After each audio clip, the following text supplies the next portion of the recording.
할렐루야. 오늘은 레위기 몇 장을 보죠? 12장, 레위기 12장의 말씀.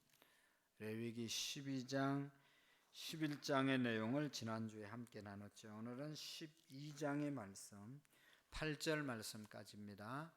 우리 교독으로 읽으실 때 하나님의 살아계신 음성을 들으시기를 바랍니다. 여호와께서 모세에게 말씀하여 이르시되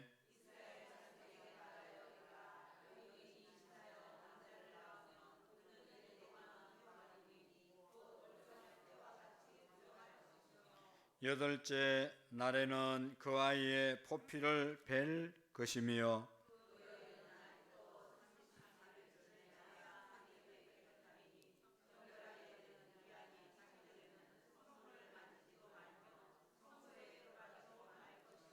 여자를 낳으면 그는 2일 동안 부정하리니 월경할 때와 같을 것이며 산혈이 깨끗하게 되면 66일을 지나야 하리라.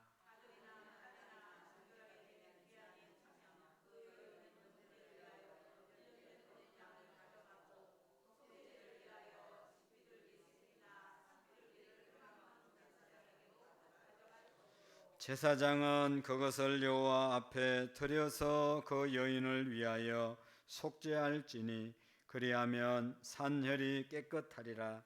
이는 아들이나 딸을 생산한 여인에게 대한 규례니라. 바치기에 힘이 미치지 못하면 산비둘기 2마리나 집비둘기 새끼 2마리를 가져다가 하나는 번제물로 하나는 속죄물로 삼을 것이요 제사장은 그를 위하여 속죄할 것이니 그가 정결하리라. 아멘. 우리 시편 1편에 있는 2절 말씀, 오직 여호와의 율법을 즐거워하여 그의 율법을 주야로 묵상하는 도다. 오직 여호와의 율법을 즐거워하여 그의 율법을 주야로 묵상하는 도다. 오직 여호와의 율법을 즐거워하여 그의 율법을 주야로 묵상하는 도다.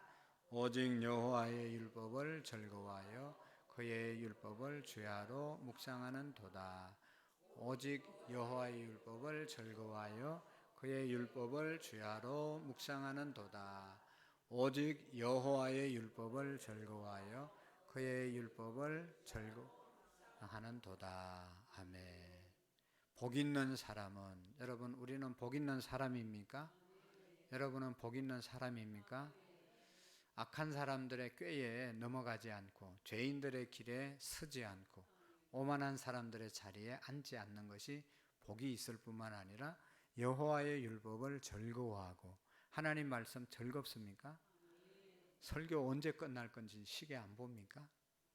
안 봐요? 어떤 사람은 딱 이렇게 받다가 지금 45분 안 됐네. 43분이네. 끝나는 시간.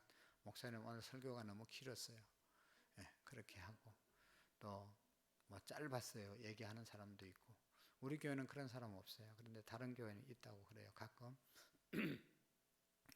여호와의 율법을 즐거워하는, 하나님의 말씀을 듣는 것을 즐거워하는 것, 읽는 것이 즐거운 것, 하나님의 말씀이 수면제가 아니라 정신을 번쩍 들게 하는 그런 말씀으로 우리가 받아들이면 그 사람은 복 있는 삶을 살 수밖에 없는 것이죠.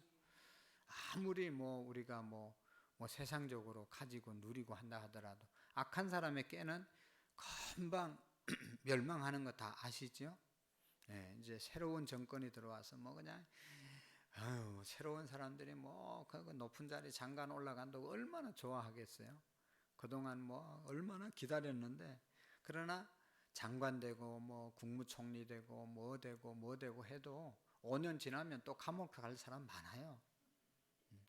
5년 아니 3년 하다가 이제 감옥 갈 사람 얼마나 많아요. 그러니까 악한 사람은 꽤 거기에 정신 팔지 마시기를 바랍니다.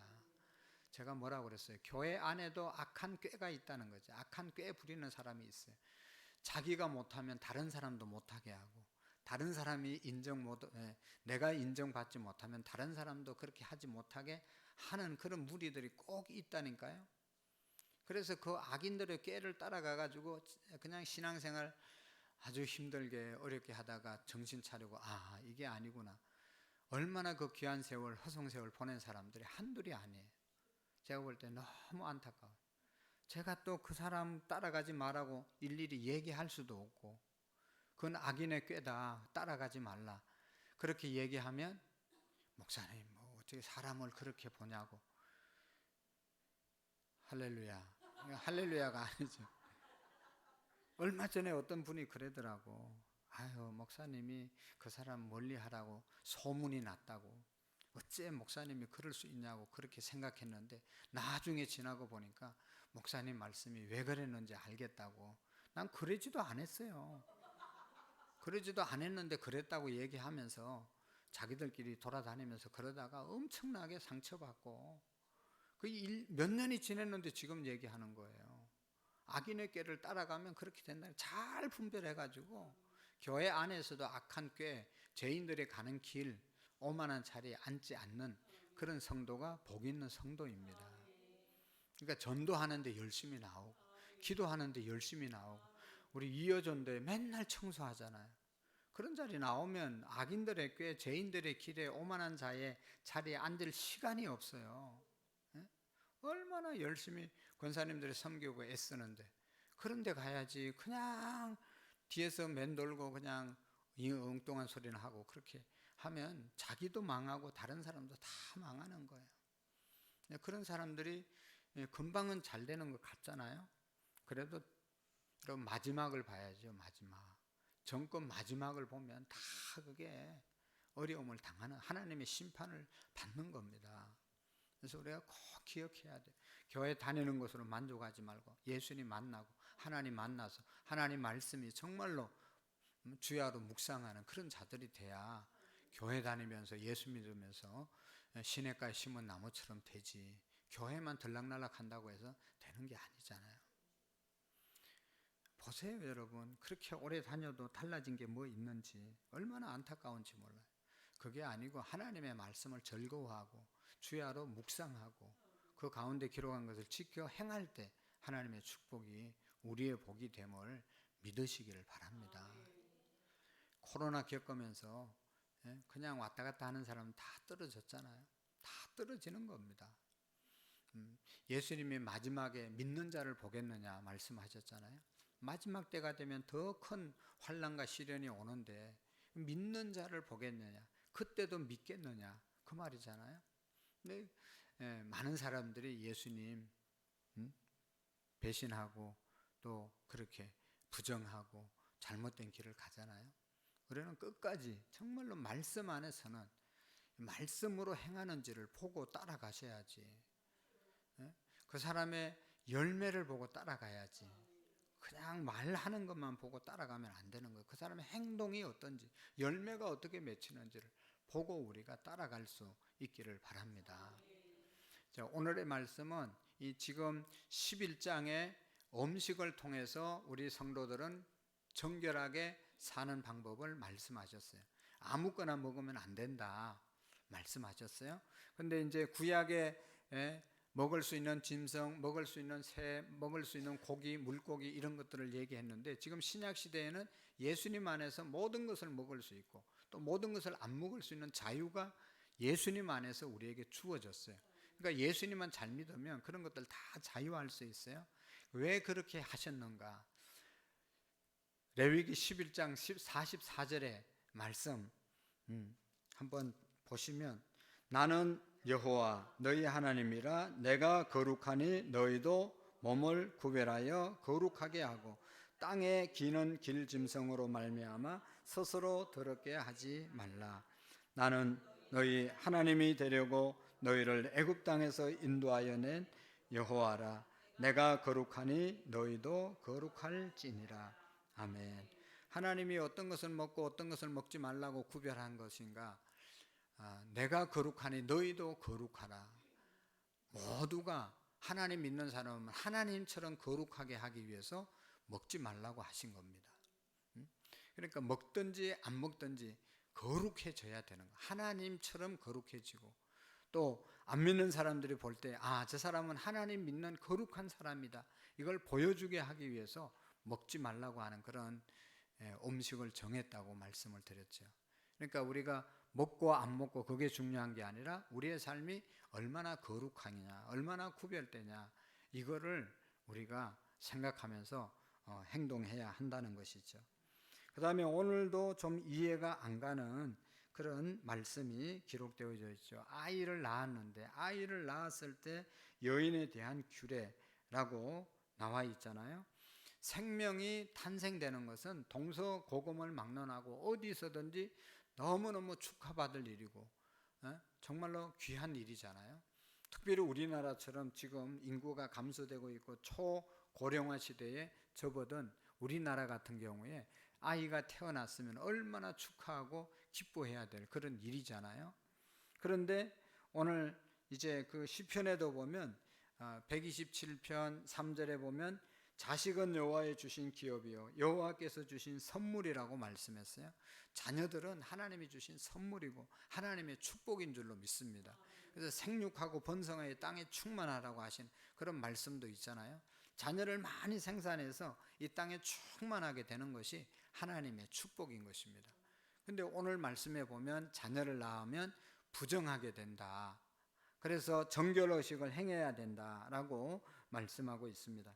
상식적으로 출산에 대한 언급이 있는 성경 모든 내용은 다 출산에 대해서는 긍정적이고 적극적이고 이게 성스러워야 할 것 같은데, 오늘 본문을 보면 출산한 여인은 일정 기간 동안 부정하고 또 이제 정결해지기 위해서는 정결 의식을 행해야 된다고 말씀하고 있죠. 그래서 어떻게 보면 이해하기 힘든 그런 본문인 것처럼 보입니다. 하나님께서 왜 이런 여인이 아이를 낳으면, 남자아이를 낳으면, 또 그것도 여자아이를 낳으면 더 많이 정결의식을 행해야 되는가 하는 것에 대해서 우리가 그 목적이 무엇인지 오늘 말씀을 통해서 다시 한번 살펴보도록 하겠습니다. 1절 말씀부터 5절 말씀까지 보시면 여자아이를 낳았을 때, 남자아이를 낳았을 때 부정한 그 기간, 그리고 정결해지는 그 기간이 얼마나 되는지에 대해서 쭉 말씀하고 있죠. 이제 읽지는 않고 지나가겠습니다. 하나님께서 모세에게 아이를 낳는 여인에 대한 규례를 세세하게 말씀을 하셨어요. 여호와께서 모세에게 말씀하여 이르시되 이스라엘 자손에게 말하여 이르라. 여인이 임신하여 남자아이를 낳으면 그는 이레 동안 부정하리니 곧 월경할 때와 같이 부정할 것이며 라고 말씀하고 있잖아요. 여러분, 아이를 낳으면 부정합니까? 아이를 낳으면 부정합니까? 부정해야 됩니까? 기분 나쁘잖아요. 아이를 낳으면 부정하다, 부정한 여인이다. 뭐 짧은 기간이지만 한 주간 동안 부정한 여인이다. 그 다음에 2주간 동안, 여자아이를 낳으면 2주간 동안 부정한 여인이다. 이거를 모세가 백성들에게 말해야 돼요. 지금처럼 우리가 이해를 그때도 모세도 아마도 우리처럼 생각했으면 이 말씀 전하기가 참 쉽지 않지요. 모든 사람이 왜 아이를 낳았는데 부정해? 다 달라 들으면 어떻게 해요? 그래도 모세는 하나님께서, 여기 여호와께서 모세에게 말씀하여 이르시되, 하나님께서 모세에게 말씀했기 때문에 자기도 갸우뚱하고 왜 여인이 아이를 낳았는데 부정하다고 하냐, 그런 이제 의문을 가지고 있었지만, 그러나 하나님께서 그렇게 말씀하셨으니 여인들에게 말씀을 했다는 것입니다. 여러분, 이제 여인들이 그 얘기 듣고 항의를 하면 어떻게 해요? 모세가 무슨 할 말이 없잖아요.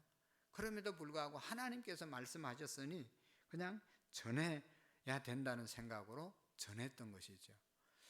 그래서 지도자가 너무 힘든 것이죠. 하나님은 말씀하시고 백성들은 이해를 못하고, 그래도 하나님이 말씀하셨으니까 전해야 되고, 이거 백성들이 이해 못하니까 전해야 돼요, 말아야 돼요? 이게 갈등이 지도자에게 있는 것이죠. 그래서 모세 선지자들이 백성의 죄를 지적하고 회개하라고 했을 때 막 돌을 들어서 네가 뭔데 우리를 죄인이라고 그랬냐. 그래가지고 예레미야나 아모스나 이런 많은 선지자들이 감옥에 갇히기도 하고 핍박을 받기도 했잖아요.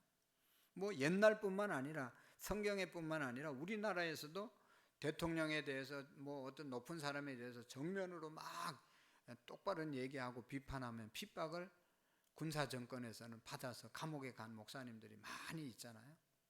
독재하면 안 된다. 그래서 독재 정권에 맞서가지고 많은 어려움을 당했습니다. 여러분, 이 규례를 그대로 전하면 수많은 여인들에게 지탄을 받을지도 모릅니다. 하지만 모세는 하나님의 말씀을 받았기 때문에 지탄을 받거나 여인들에게 무슨 공격을 받아도 하나님의 말씀이기 때문에 그대로 준행하고 백성들에게 전해야 했던 것입니다. 우리가 여기에서 깨달아야 되는 것은 정말로 백성들이 이해하지 못하는 말씀이라도 하나님의 말씀은 우리가 지키고 또 행해야 된다. 또 전해야 된다. 할렐루야. 그래서 셀 리더가 되든지 교사가 되든지 교회 안에서 리더가 되면 여러분, 이해하지 못하는 것들이 우리가 있잖아요. 믿음 없으면 이해하지 못하는 11조 하다, 주의를 온전히 성수하라, 이런 것들은 잘 이해를 못하잖아요. 주님 앞에 헌신하라. 그래도 하나님의 말씀이면 우리가 전할 수 있는 용기와 지혜를 가지고 전해야 된다는 것입니다. 모세는 전했습니다. 그래서 2절에서 5절에 보면 출산한 여인에 대해서 부정하다고 말하고 있는데, 이는 마치 출산 자체가 부정한 것으로 말하는 것 같지만, 이 출산했다고 부정한 것이 아니라 말씀을 잘 보면 출산 자체가 여인을 부정하게 하는 것이 아님을 우리가 깨달을 수 있습니다. 아기가 부정하거나 출산한 여인이 부정한 것이 아니라 출산할 때 여인에게서 나오는 유출물과 또 피, 이것이 바로 여인을 부정케 한다고 말씀하고 있죠. 12장 2절 또 이 4절 7절에 보면 3번이나 정결한 기간이 지나야 산혈이 깨끗해진다고 말씀하고 있습니다. 그러니까 낳은 아이가 부정한다든지 낳은 여인이 부정한 것이 아니라 여인이 아이 낳을 때 거기에서 나오는 여러 가지 유출물, 피, 이런 것들이 부정하다. 그래서 그것이 깨끗해질 때까지 정결의식을 행해야 된다고 말씀하고 있다는 것입니다. 우리는 여기에서 이러한 유출이 왜 사람을 부정하게 하는지를 알아야 합니다. 물론 성경에는 정확한 이유가 기록되어 있지 않습니다. 그러나 레위기 17장 11절의 말씀에 보면, 우리 레위기니까 이건 너무나 중요한 얘기니까 한번 보겠어요. 레위기 17장 넘기면 11절이 있어요. 11절 있습니까? 같이 한번 읽어보겠어요. 시작. 육체의 생명은 피에 있음이라. 내가 이 피를 너희에게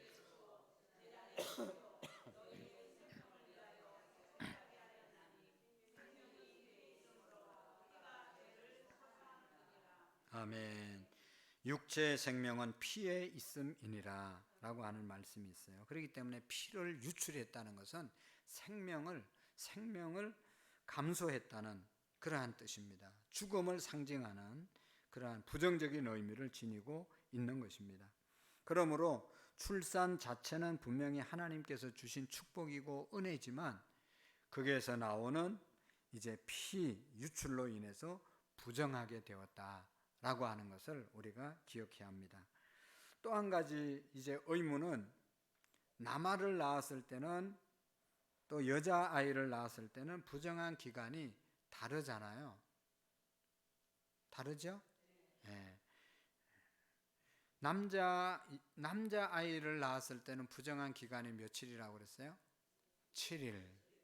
그 다음에 그리고 산열이 깨끗해지는 기간은 33일. 그래서 집에 머물러야 하는 그러한 총 날짜는 40일. 아주 대단히 계산을 잘하시는 훌륭하신 권사님이세요.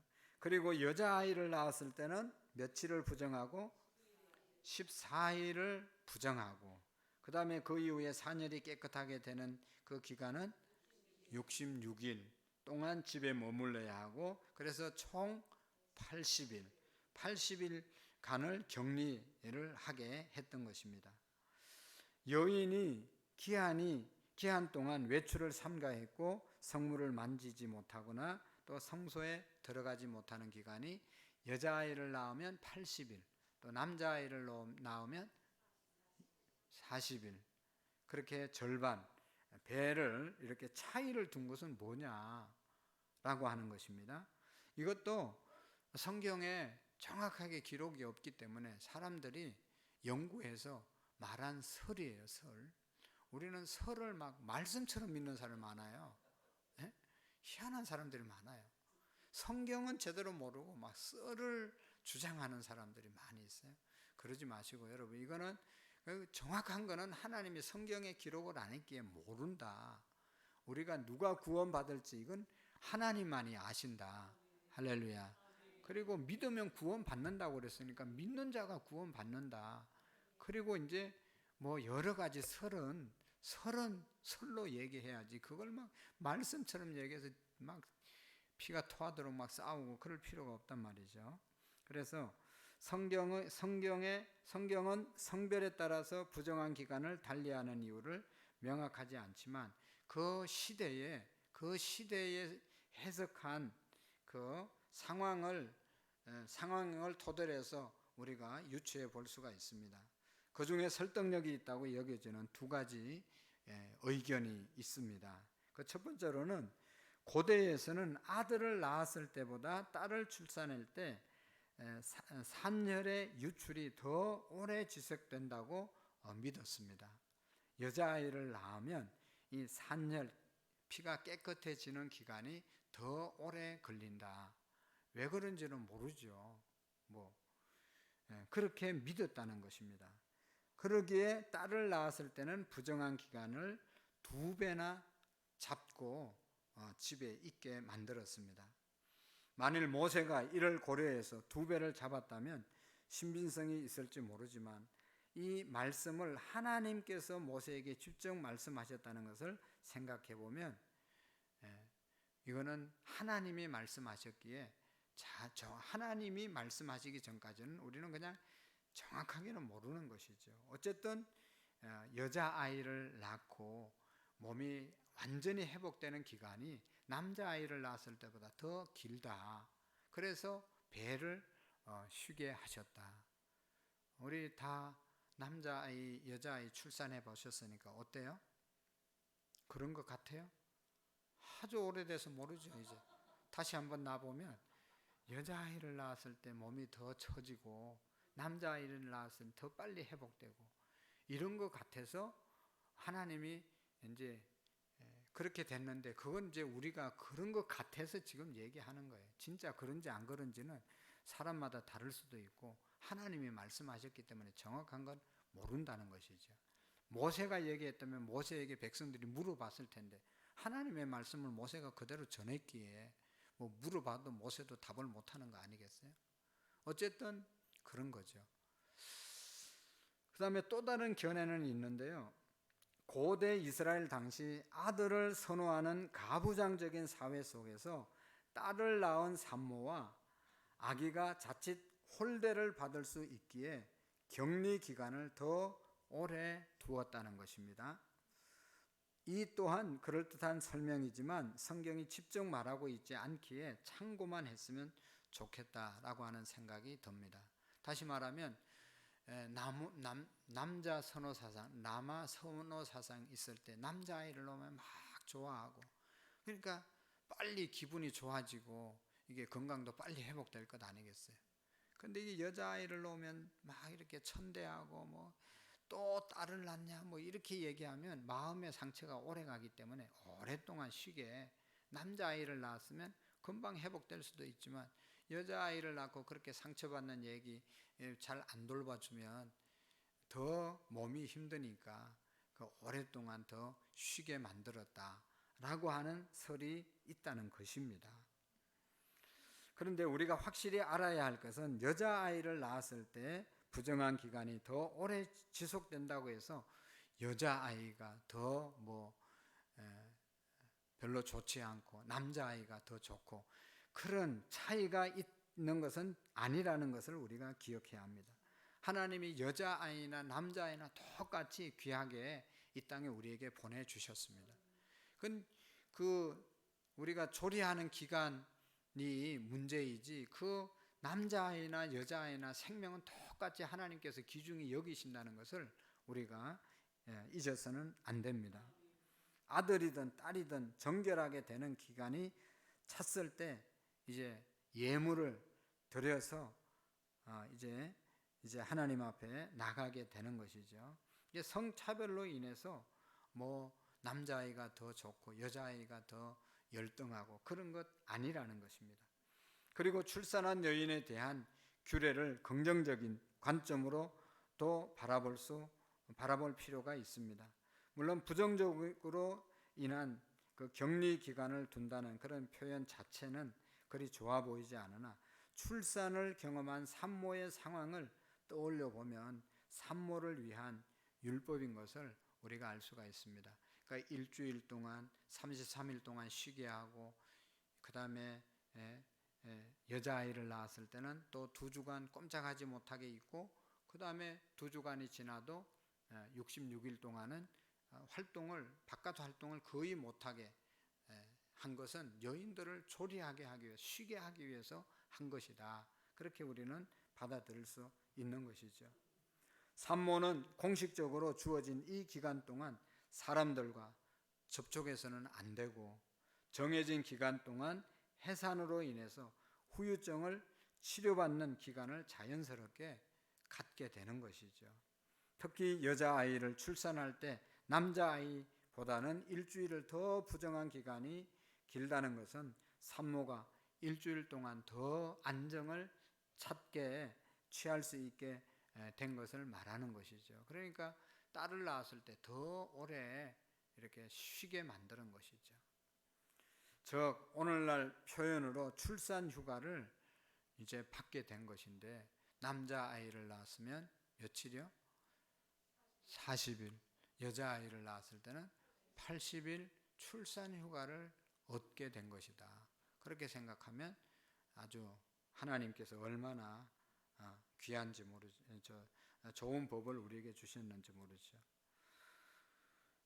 산모는 2시간마다 수유와 또 수면, 기상을 반복해야 하는데 만일 산모에게 공식적인 쉼이 허락하지 않았다면 산모와 아이의 건강은 모두 보장받을 수 없는 것이죠. 그 옛날에 막 출애굽하고 이렇게 힘들 때 아이를 낳는데 그래도 아이 낳은 사람은 무조건 꼼짝하지 말고 일주일 동안 2주 동안 꼼짝하지 말고 그 다음에 40일 80일 동안 그 이후에 아주 작은 활동을 하도록 그렇게 법으로 정해졌다는 것은 산모를 위한 귀한 법이라는 것을 우리가 기억해야 합니다.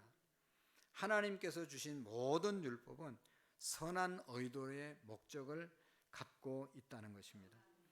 그러기에 출산한 여인을 위한 규례도 산모가 부정하다는 것을 선포하기 위한 것이 아니라 더욱 정결해지고 거룩해지는 길을 제시하기 위함이고 긍정적으로 산모와 아이의 생명을 더 건강하게 보존하기 위해서 이런 기간을 두었다는 것을 우리가 기억해야 합니다. 그러니까 왜 남자아이와 여자아이를 그렇게 차이를 뒀나?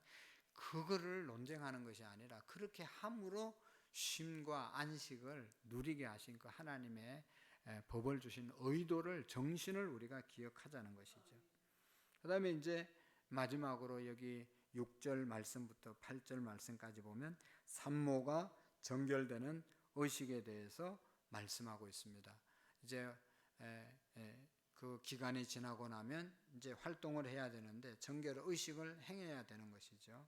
그래서 여기 6절 말씀부터 8절 말씀까지 이제 쭉 읽어 보시면 하나님께서 아이를 낳은 여인이 산열이 깨끗이 되는 기간이 되면 이제 지나고 나면 번제와 속죄제를 드리고 이제 활동하게 했던 것이죠.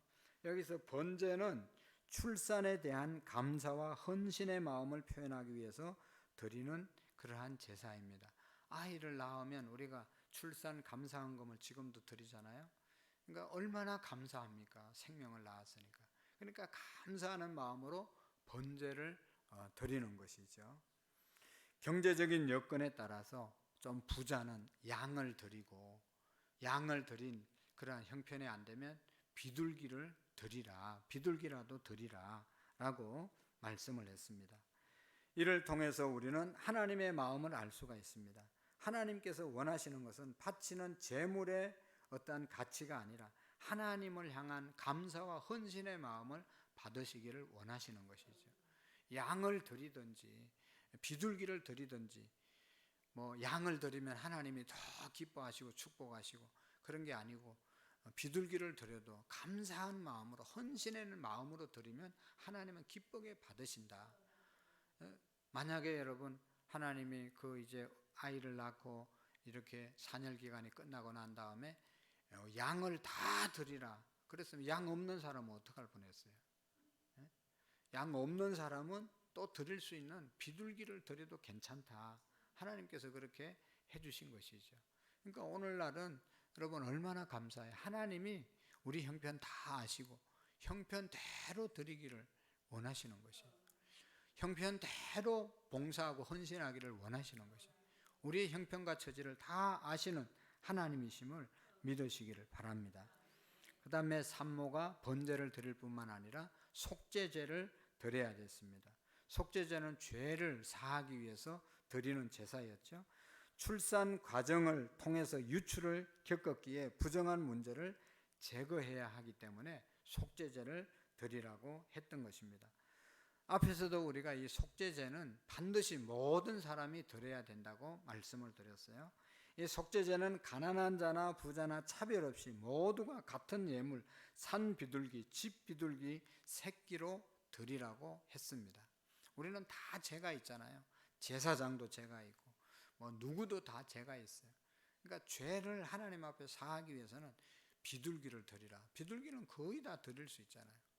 마음만 먹으면 다 드릴 수 있어요. 그러니까 그렇게 드리라는 것이죠. 번제를 위한 감사의 예물은 경제적 여건의 문제이므로 빈부의 차이가 있을 수가 있습니다.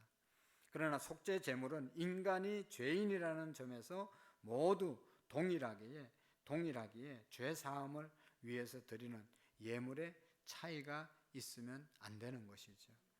그래서 7절의 말씀에 보시면 7절 이제 마지막으로 한번 읽어볼까요? 우리 12장 7절 말씀 시작. 제사장은 그것을 여호와 앞에 드려서 여인을 위하여 속죄할지니 그리하면 사녀리 깨끗하니라. 이는 아들이나 딸을 규례니라. 아멘. 그래서 우리가 제물을 드림으로 그 여인을 깨끗하게 이제 하는 그러한 예식이죠. 여러분 오늘날은 어떻게 우리가 정결해질 수 있는 것입니까? 오늘날은 성도들이 오직 중보자이신 예수 그리스도를 통해서만, 예수님을 통해서만 하나님께 나갈 수 있는 그러한 은혜를 우리가 입게 되었습니다. 다 예수님의 이름으로 우리가 감사도 드리고 또 우리의 죄도 하나님께 고백하는 그런 우리의 믿음이 되시기를 축복합니다. 8절에도 보면 산모의 형편이 어려워 어린 양을 바칠 능력이 되지 못하면 속죄 제물을 바꿀 수 없지만 번제 제물은 어린 양 대신 산비둘기와 집비둘기를 얼마든지 드릴 수 있음을 보여주고 있습니다. 하나님께서는 결코 외적인 화려함이나 부유함에 따라서 사람을 판단하지 않으시고 그의 형편과 중심을 보시고 판단하시는 좋으신 하나님이심을 우리가 믿으시기를 바랍니다. 하나님께서는 이렇게 출산에 대한 규례를 통해서 부정을 입은 인간이 정결하게 되는 방법을 제시해 주셨습니다. 그 과정 가운데 산모를 보호하시고 가난한 자를 배려하는 마음을 우리가 찾아볼 수 있는 것이죠. 무조건 하라 그게 아니고 형편 따라 하라, 최선을 다하라 그런 말씀인 것이죠. 그래서 예수님도 누가복음 2장에 보면 나았을 때 8일 만에 할례를 행하고 성전에 올라가서 정결의식을 행했던 것을 우리가 볼 수가 있는 것입니다. 하나님은 주신 모든 규례들은 우리 인간을 아주 잘 배려해서 주신 것이기 때문에 왜 이런 계명을 주셨냐고 말하지 마시고 지키다 보면 그 뜻을, 그 의도를 우리가 깨닫게 되면 그 안에 하나님의 사랑, 하나님의 은혜가 있음을 우리가 믿으시고 우리가 말씀대로 살아가는 그런 은혜가 있기를 축복합니다. 기도하시겠습니다. 하나님 아버지 감사합니다. 예수님을 통해서 우리가 구원받게 하심을 감사합니다. 모든 것 우리가 예수님을 믿음으로 은혜로 감당할 수 있게 해 주시옵시고 정말로 정결한 하나님의 사람들로 세워질 수 있도록 복의 복을 더하여 주옵소서. 예수님의 이름으로 기도하옵나이다. 아멘.